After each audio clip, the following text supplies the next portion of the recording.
Ever wonder what psychologists talk about over coffee? I'm Dr. Diana Hill, a clinical psychologist in Seaside, Santa Barbara, where I specialize in values and mindfulness-based approaches to therapy. And I'm Dr. Debbie Sorensen, a clinical psychologist in Mile High, Denver, Colorado, where I specialize in rehab and health psychology and acceptance and commitment therapy. And from coast to coast, I am Dr. Yael Schoenbrunn, a clinical psychologist and assistant professor at Brown University, specializing in evidence-based relationship treatments. In this podcast, we bring psychology research into practice by discussing topics in psychology with experts in the field and with each other. You'll get a glimpse into the books we read, the research we think is interesting, and the ideas from psychology that we use to flourish in our own lives. Thank you for listening to Psychologists Off the Clock. Hi, Debbie. It's so good to see you. Good to see you too. And it was really great to see you in person, even though it was brief out in Colorado last week. We had the chance to connect face to face instead of screen to screen. Yeah, it's great. And to meet up with our families and just share in some nice time together. So that's wonderful. It was very nice. And we have a great episode ahead on integrating yoga into trauma work. But before we get started with that, you were telling me that you have another workshop coming up in Santa Barbara. Do you want to tell our listeners a little bit about what you have? Yeah, I'm going to be doing another workshop on September 9th from 1 to 4 p.m. at Yoga Soup.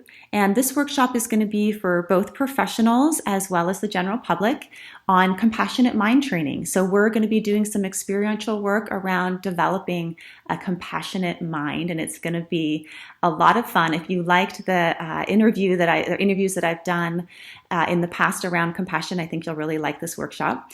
And you can sign up for it on my website, which is drdianahill.com. or through Yoga Soup, which is yogasoup.com. So hopefully I'll be able to meet some of the listeners in person there. That sounds great.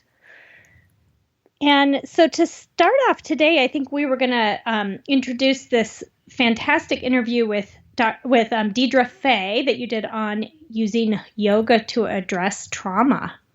Yeah, I thought it was a great topic for you and I to discuss because I have my background and interest in yoga, and then you're an expert in trauma. But I thought it would be helpful in just laying the framework for the episode for you to talk a little bit about trauma and what some of the symptoms look like, as well as some of the evidence-based approaches that are out there currently. Yeah. So for some folks who experience trauma, people have a lot of different responses to trauma, but some folks develop some symptoms that can be quite common with trauma. And that can include things like a very intense physiological response to, daily life. So it can include things like hypervigilant, just being really jumpy and startle easily, disrupted sleep, and just being really easy to get sort of angry or irritated. And it can also lead to avoidance behavior. So avoiding trauma-related cues and reminders or situations that might be stressful. So people can find sometimes who have long-term effects of trauma that their life just gets more and more narrow because of behavioral avoidance. And it can also lead to emotional avoidance. I think because people sometimes have these really extreme emotions and physiological responses, they can end up being sort of numb or disconnected where they just sort of check out. So this can lead to disconnection from, emotions, those intense emotions, from certain thoughts that might be related to the trauma, or from bodily sensations. So we can carry our trauma in our bodies, which is something you talk about with Deirdre Fay. And what can happen is that people can get really disconnected or disembodied, where they're disconnected from their bodily sensations. So those are some of the things that can happen in the long term in response to trauma to certain people. And there are some evidence-based practices for post-traumatic stress disorder that we can just talk about really quickly. Prolonged exposure therapy is one, and cognitive processing therapy. And they both really work on decreasing avoidance through exposure. So prolonged exposure therapy focuses on exposure to the traumatic event itself and also to the emotions associated with the traumatic event. And cognitive processing therapy focuses a bit more on thoughts, but both really have this element of approaching instead of avoiding potentially, scary or stressful stimuli. And over time, what happens is that the fear starts to decrease, the physiological reactivity starts to decrease, and people don't avoid as much. So they kind of get their lives back. And so those are exposure-based therapies for trauma that are well known and well established. And in this episode today, Deirdre Fay talks about a little bit of a different approach to working with trauma. Diana, do you want to talk about the approach that's in this episode today? Yeah, so she's using yoga and meditation in combination with a lot of attachment theory to, she's really created a whole skills program that works on not only the hyperarousal, but also embodiment and working on creating a life with meaning and more self-compassion. And she actually will guide us through a couple of yoga practices in this episode. So if you stick with it and listen to the episode, she'll demonstrate how that looks for her practically. And there's the research into yoga for trauma and PTSD is still really in its infancy, but it's becoming more of an interest in the field. And just as mindfulness 10 years back was a contemplative practice that became more and more research, and they found certainly the benefits of, and now is much more mainstream, I predict that yoga and some of these more somatic and body-based practices will also show up in the research more and integrated more into treatment. One of the things that I think is particularly helpful with yoga is the increasing embodiment as well as interoception. So there's a lot of research in neuroscience now around interoception, which is your ability to be aware of your own body and what's happening in your body. And with trauma, people often become very disembodied. So with interoception, it's very actually important for our ability to self-regulate. And when we're embodied, we're better able to connect to the present moment as well as be able to affect change. So the type of yoga and meditation practices that Deirdre Fay offers in this interview are really strategies to increase our ability to have this interoceptive awareness and embodiment. I think that you'll really find it fascinating and look forward to hearing more about how maybe you, Debbie, would integrate this into your own practice. Yeah, that's interesting to think about. I think it's a really interesting episode. Enjoy. Deirdre Fay, LICSW, has decades of experience exploring the intersection of trauma, attachment, yoga, and meditation. Having meditated since the 70s and lived in a yoga ashram for 6 years in the 80s and 90s, Deirdre brings a unique perspective to being in the body. In the 90s, Deirdre was asked to teach yoga and meditation to those on the dissociative unit at McLean Hospital. Having amassed skill sets in trauma treatment, she's been a supervisor under the guidance of Bessel van der Kolk at the Trauma Center, attachment theory, she has had 13 years of training with Daniel Brown, and body therapy as a trainer in sensory motor psychotherapy. Deirdre now teaches an integrative approach to which Chris Germer calls a radically positive approach to healing trauma. Deirdre founded the Becoming Safely Embodied Skills Groups and is the author of Attachment-Based Yoga and Meditation for Trauma Recovery, as well as Becoming Safely Embodied Skills Manual, and co-author of Attachment Disturbances for Adults, as well as co-author of chapters in neurobiological treatments of traumatic dissociation. A former supervisor at the Trauma Center Sensory Motor Psychotherapy Institute trainer from 2000 to 2008, certified in internal family therapy and qualified trainer in mindful self-compassion, self-awakening yoga, and life force yoga, practitioner Deirdre is a respected international teacher and mentor for working safely with the body. Welcome, Deirdre. I'm so glad to be here. Quite a bio. Yeah. I know. I was like, oh. Whoa. Yes. And it really highlights all the different aspects of both trauma experience, history of your own experience as a yogi, and the teachings of yoga and sensory motor therapies that you bring into your teachings now. So I'd love to start with just talking a little bit about how you, what brought you to this work and how you came to integrate these different aspects into therapy. Yes, well, it's just that life hit me upside the head. It's really true. I was living in this ashram, and I went. I felt compelled to go, to be honest. I didn't feel like I had any choice. There was a way of loving that was being modeled there, and I thought, I want that. And then held in that safe cocoon, my own trauma history came up. And I started looking around at so many of the people that were there working and who would come to, be there and participate as guests there. We had about 15,000 people a year that came through there. I realized so many of us have the issues that I had. And this is way before really contemporary trauma theory got really well understood. Bessel was just beginning to do a lot of his forward-thinking work.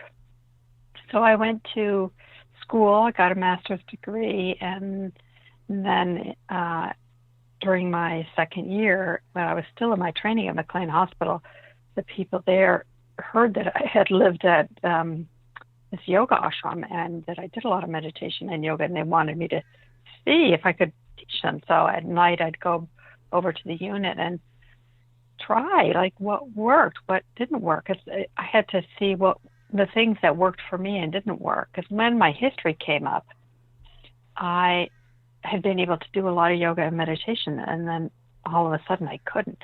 I was in my body, and it felt like, it never happens quite this way, but it felt like there was such a before and after.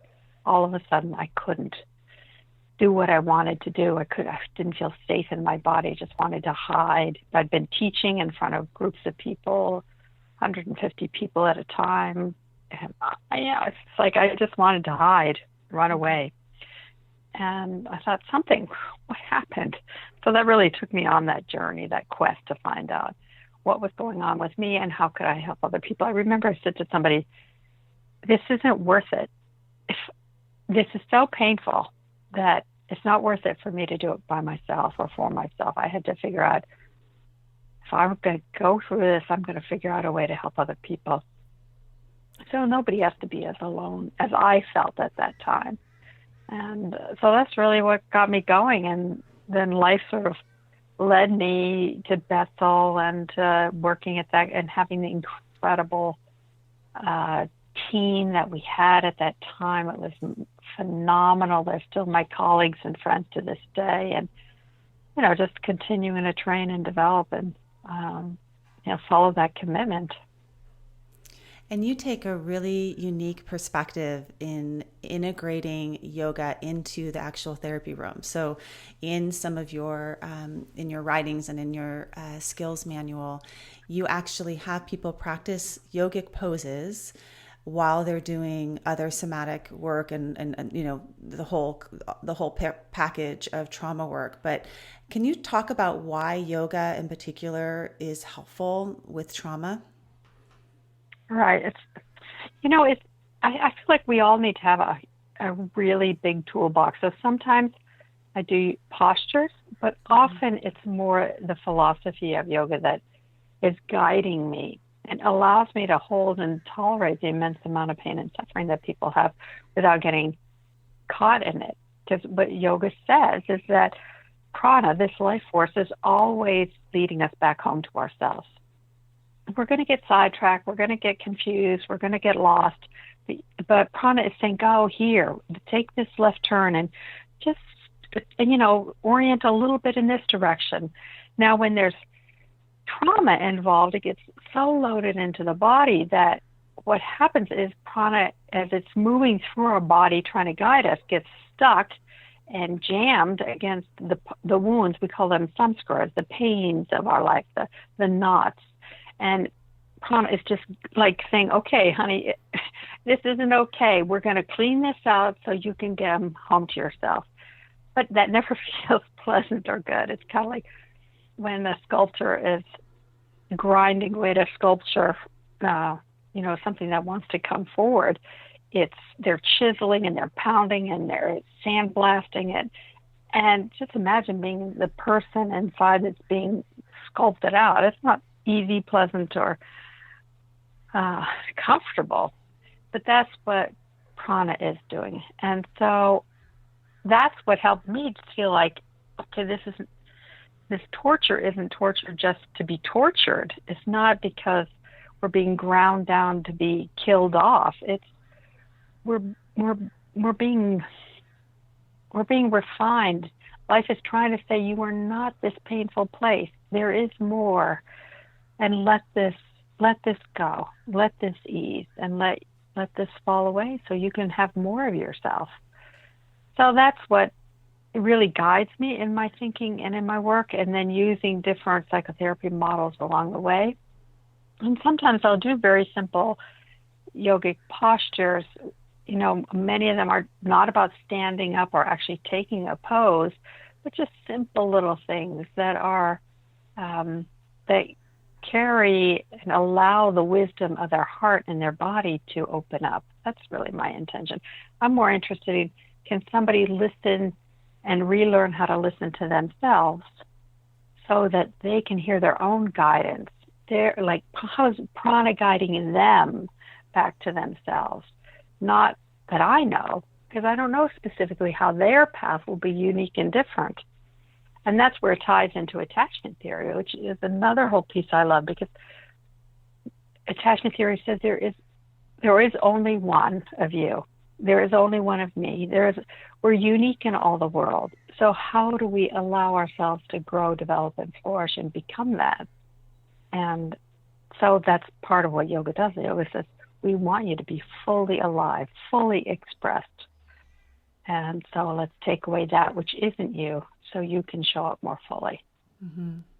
So you utilize a lot of the, sort of all the 8 limbs of yoga, not just the asana. Right. And I think sometimes when people think of yoga, they think of asana, or they think of the westernized perspective on yoga, which is going and doing Warrior 2 and Warrior 1. And really what you're doing and what you write about in your book, and what I've experienced from you personally when I came to one of your talks and you guided us through the yoga principles and practices, is much more of how to be embodied, and how to use to look at, sort of not separate our mind from our body, but really be in our body. And part of climbing back in the body is part of the healing of the trauma. So can you talk a little bit about embodiment and how you use that in your work as well?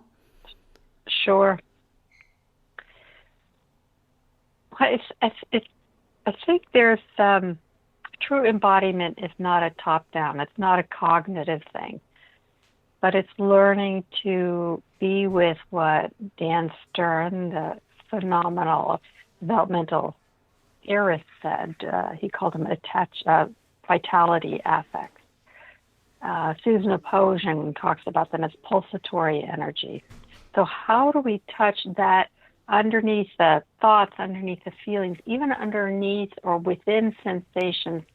What is this other energy that flows? If we look at how does air move? Like, sometimes we see a cloud move and we can see little dust particles in the air. Like, how do we become entranced with that? But how do we see that inside of us so that we begin to become aware of the rhythms and the pulsings and the gurglings that are part of just having organs and blood moving through our veins? And listen, and that's such a funny word. It's not like we listen with our ears, but listen with our felt sense. We tune in, we sense what Genslin calls our felt sense, so that we can listen and be with that and let that begin to move. And then that's really what prana is, and that's what the old yogis did, and how they even developed the whole idea of yoga, is that they would be in a deep state of meditation and something would arise and they would let movement arise out of that internal state. So it's the same thing with training ourselves to be more fully embodied. Is how do I know how not to just react out of my habits, but to be guided from this force of trueness that wants to emerge and help us and attune us to where we need to go. What are some of the practices that you would work with somebody on to help them get more embodied? The first thing is really what I teach in the Becoming Safely Embodied skills are what is a thought, what is a feeling, and what is a body sensation. Mm-hmm. so many times people are afraid to even enter the body because they, what's there. But learning those distinctions, how a thought is different from a feeling, and that you don't have to be overrun by feelings, and that you can control or have some mastery with your feelings, and then tuning into sensations. And then when you have that, can you sort out what are the facts of the situation? What are the interpretations we create around all those different facts? Those begin to develop some mastery. So somebody, instead of being plunged in a vortex of overwhelm or disorganization, they begin to make sense of what's going on. And as that happens, then you can begin to start unpacking triggers. And instead of always being triggered by life, you begin to see, oh, this is happening because something's out of proportion to the moment. It must be connected to my history in some way. It must be an old, undigested memory or a feeling state coming through. And as those things start happening, it's much easier to be in the body. And then I teach a lot about using meditation skills to mind being able to name what's going on, being able to focus on where you want to go with concentration practices, self-compassion, having compassion for ourselves just for being in a human body and for the pain that is involved of just being alive. And then learning how the simple practices of non-duality, of creating space inside and noticing the space instead of the complications that are there. So those are sort of sequential paths that I take to get people there. And you also talk a lot about the breath in your books as well. And yes. I love some of the breathing, the really simple breathing practices. I think one of them you call, is it the six-sided breathing, where you breathe? 6 sides of the breath. Yes, right. I love that one, which is sometimes when we're doing breathing practices, just having something to focus on that is concrete. So in that practice, you focus on breathing up and down, and then you focus on breathing side to side and front and back. And it's a really nice practical breathing practice for maybe somebody that is just finding their breath for the first time, or being able to explore where in your body your breath can go, which is a grounding practice as well. I'm so glad you really find like that. it. Yeah, and I have a couple free versions on my website somewhere, so if people want that, they can try it out.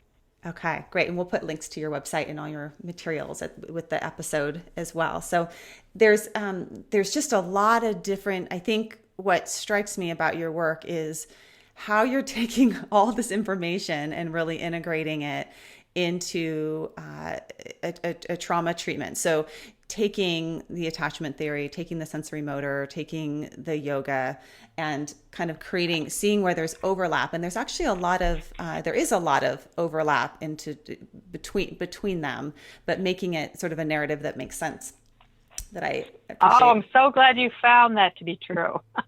I worked hard on that. Well, I think for me as a therapist, I have had a long interest in yoga, and I've certainly had my own practice, but I've always been a little bit hesitant to bring that into the therapy room. I think with mindfulness coming into more Western approaches to therapy and being studied in that way, a door opened up a little bit, but it's, certainly in group formats, I felt more comfortable, but individually, one-on-one, one place that I have noticed that I get stuck is that when I want to do one of these, practices, that I'm not sure how the client's going to receive it. I'm not sure, also not wanting to impose, a yogic philosophy if that is against some of their own personal philosophy, or that there's going to be resistances there.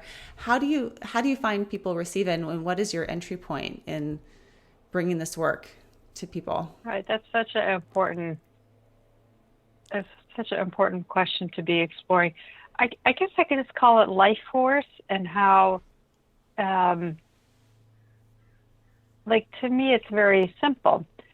From the attachment theory, I certainly talk about protest. We get up against something, we say it shouldn't be like this, and we get all upset that life is that way. How do we know inside of us that it shouldn't be that way? If it should be that way, it would be that way, right? So something deep inside of us knows it should be different. So the attachment theory calls it protest. we could also call it prana hitting up against a samskara, but it's all different language for the same thing. But within that, as we're protesting, what's coming up is some need, some longing, some wish for life to be different. That's what we have to listen to. That's prana guiding us. But it's all already in the body, you know, it's there. And then how can we turn towards something that we want to move toward? How, instead of just holding on to this old uncomfortable thing or the thing that causes us anguish, it becomes a burden. How do we begin to orient towards something better or more fulfilling or more satisfying? And that's where we want to turn toward. So it's all, Patanjali in the Yoga Sutras would call it, you know, in the middle of his book, he talks about go toward the opposite. And I say, well, okay, the opposite is one thing, but I needed nourishment. So how do I go toward what's more nourishing? Not just the opposite of it, but something that's more satisfying, more life-fulfilling. But it's all, it's kind of like, to me, it's like the most normal thing in the world. It's just that yoga has a philosophy about how to do that in the body. It's grounded in centuries of understanding. But to me, it's very much the same thing as attachment theory. Mm-hmm. So it's, I guess I'll probably, if I have any worries or hesitation about people feeling uncomfortable with something, I orient them toward the attachment theory because it's the same thing. Mm-hmm. Same but different. In speaking about the turning towards what you want in your life, you did a really wonderful practice with us in the workshop I attended with you of the modified half archer. And it was, can you describe that practice a bit? You also did the Anjali Mudra practice. Yeah. Right. Well, what I love about the modified half archer is it's about orienting towards something. So being mindful, naming what it is I want, being able to concentrate and direct all my attention and focus on that one thing. So raising one arm out, maybe the left arm out, and pointing to that, focusing. It's so important to have that level of concentration, to concentrate where I want to go. And then from the attachment theory, to be able to reach toward it. Reaching is such an embodied experience of going towards something and drawing it in. So you reach toward that with the other hand, with the right hand, and then draw it in slowly down into the body, into the heart, opening up the heart, stretching wide open, you know, opening up the ribs and the chest so that the body begins to receive in this new information, so that which we want, but we're longing for, is no longer out there, but we make contact with it in here. It's so important that we learn to slowly take in a little bit more of the nourishment. You know, we're trained to reject nourishment and say, oh, I've had enough, thank you, that's fine. Or, oh, I can't really. Or people will think I'm full of myself, or I'm narcissistic, or, you know, X, Y, and Z. There's 1,000 things that we say to dismiss it. But learning to just take in a little bit more, it's like returning to our own state of goodness. So it's in that we just open up and breathe and just come home to ourselves, drinking it in deeply, and then both hands coming together at the chest as a blessing and an offering of yes. We call it sealing it in the Mahamudra practices of meditation. We seal that movement. We seal that with, yes, this is the way it should be. This is what should be. And then, you know, just let our body remember that. Once we gain some body memory around it, then it's more automatically there in our regular everyday life. We don't have to think about it because the body is already primed to move in that direction. Right. Because when you do it experientially like that, I mean, I could say I went to your whole talk. I probably retained, 30% of the material, right? Because that's about how much my brain, you know, I have all the notes, so I can refer back to it. But I retained 100% of the modified half archer. You know, like my body being able to do that point, pull it towards my heart, put my hands on my heart, and actually that, and it didn't, you know, it's a couple minutes of that exercise, but it's very different having that experience than just talking about what it is that you want. And I think that's where, I think that's also it seems that somatic experiencing is very much at the core of a lot of trauma therapy now, that a lot of the trauma resides in the body, and that we actually need to go to the body to heal the trauma as well. It's not all in the head. Yeah. Well, what happens is the trauma gets located in the body. It's imprinted so strongly. And if we look at positive psychology, what we're looking at is we need to have as strong of an experience to be able to draw the attention away from the pain and toward this new thing. Now, most people will say, oh, I can't, because we're so used to, we're habituated to feel this painful wound. I totally get it. But if we're wanting to, as a practice, to cultivate something else, to first balance out the pain, but then have the nourishing opposite be more compelling, more of a draw, more magnetic, we have to literally practice that and bring our attention there and concentrate on it and let that become the new body norm for us.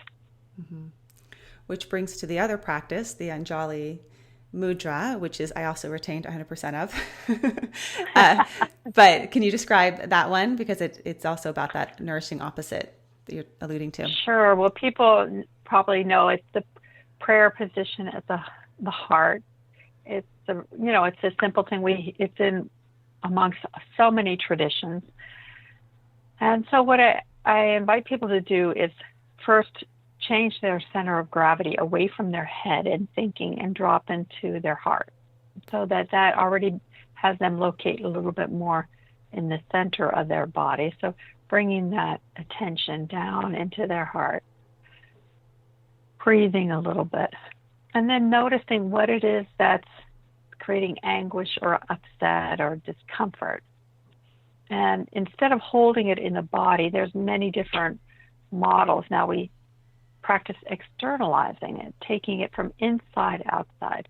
So what I have people do is take whatever that is on the inside and put it on the outside, holding it in one of their hands. So let's say I'm feeling anguish about something. I put that anguish in my left hand.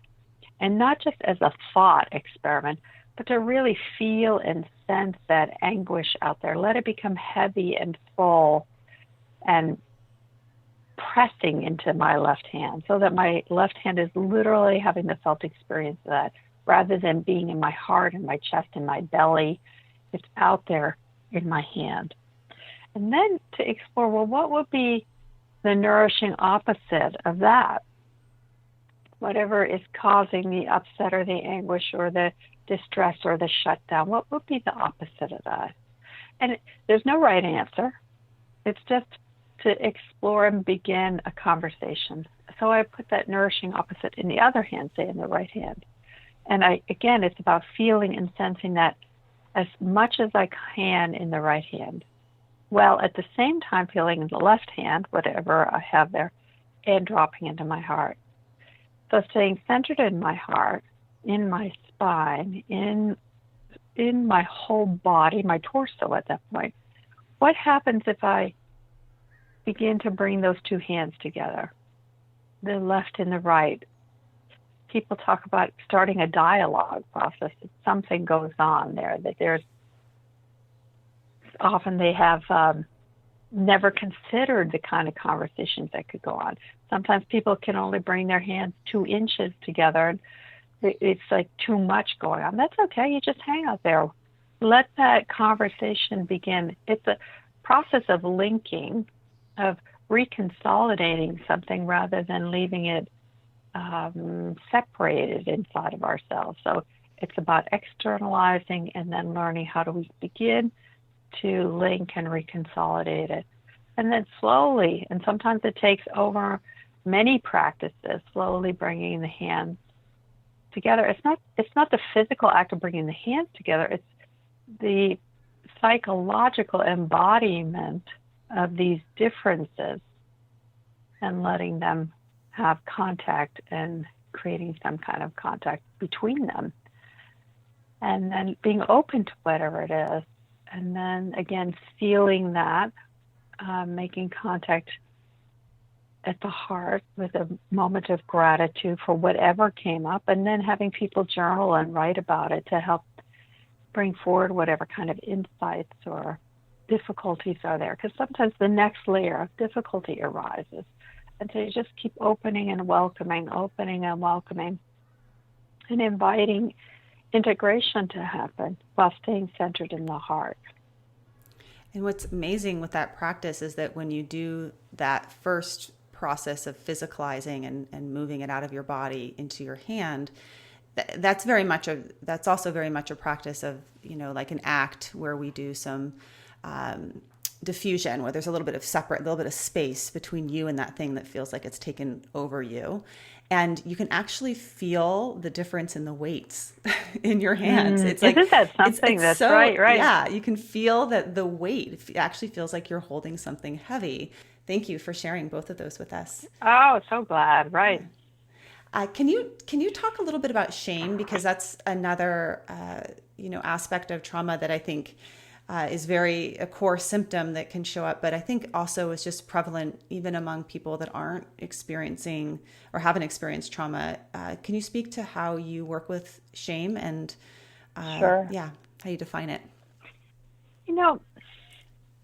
Maybe we could think about shame as a attachment wound, because shame is so much about there's something wrong with me, and it's a disruption of the sense of self, that there's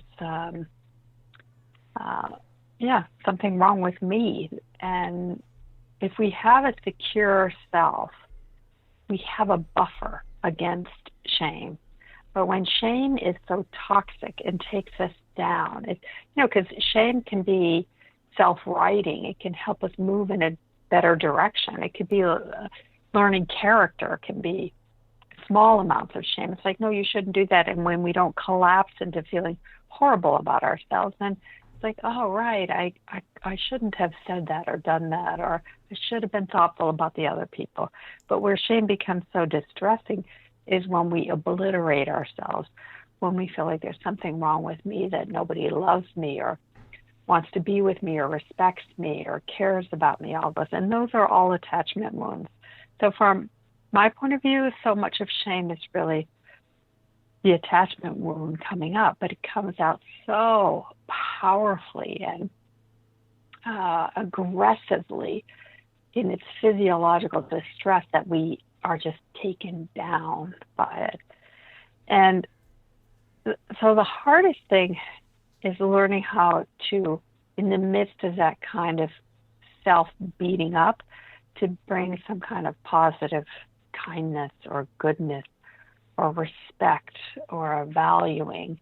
And those are the antidote. Any of those positive attachment traits are antidote to this level of shame. And when I was in South Africa right after I gave a talk in, that would have been in the 90s, right after the Truth and Reconciliation was there, and somebody came up to me afterwards and told me about a tribe that they worked with. And she said that when somebody does something wrong or that the tribe doesn't like or appreciate or value, they bring this person out into the middle of the circle. And, anyone who has a trauma background is like thinking, oh my God, this is going to turn out terribly. But what they ended up telling me is that the tribe stands around this person and tells them all the wonderful things about them and remember stories of when they did good things and how much they see the best in this person. And they do this on and on and on and on. And I thought to myself, wow, how incredible. It's like it's a remembering of who you really are, that you're not this horrible being, but that you are so much more than that. And do we ever do that for ourselves? No, usually we don't. It's a training to do that. What would our culture be like if we did that for each other?